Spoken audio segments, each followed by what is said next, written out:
ஹைப்பா சங்கம் அப்படின்ற டாப்பிக்லேருந்து நெக்ஸ்ட், அதாவது ஜூலை 5th அன்னைக்கு நடந்த டெஸ்ட்டு, அதுக்குண்டான ஆன்சர், அதை பற்றின ஒரு எக்ஸ்ப்ளனேஷனோட பார்ப்போம். அதாவது ஓண விழா, ஃபஸ்ட் கொஸ்டின் பாருங்கள். ஓண விழா கொண்டாட்டம் பற்றி குறிப்பிடும் நூல். இது மதுரை காஞ்சியில் ஓண விழாவை பற்றி மென்ஷன் பண்ணி சொல்லியிருப்பாங்க. ஓகேங்களா. நெக்ஸ்ட் கலங்காடுதல். கலங்காடுதல் பற்றி குறிப்பிடும் நூல் புறநானூறு. புறநானூரில் கலங்காடுதல் பற்றி குறிப்பு இருக்குது.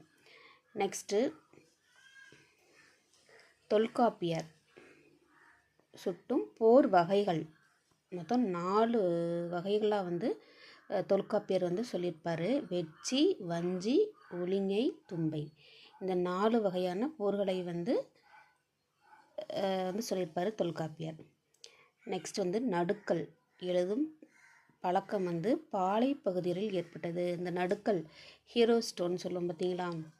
அப்போ இந்த நடுக்கல் எழுதும் வழக்கம் பாலை நிலப்பகுதி, பாலை அப்படின்றது ஒரு வறண்ட நிலப்பகுதின்னு சொல்லி நம்ம படிச்சிருப்போம். அந்த பாலை பகுதியில் தான் ஸ்டார்ட் பண்ணியிருக்காங்க.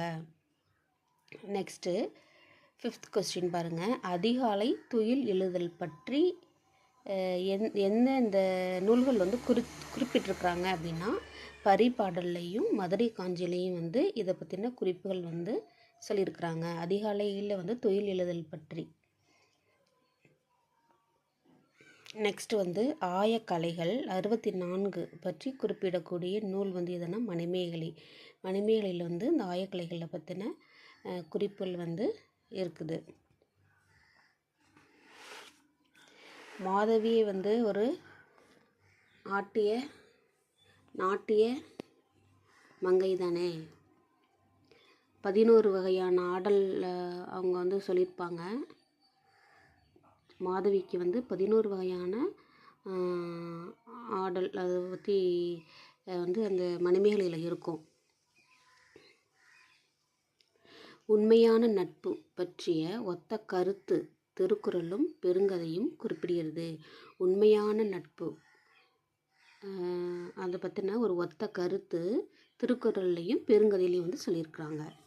சங்ககால போருக்கு உரிய தெய்வம் கொற்றவை. கொற்றவை எதுனா பாலை. சங்ககால போருக்கு உரிய தெய்வம் கொற்றவை.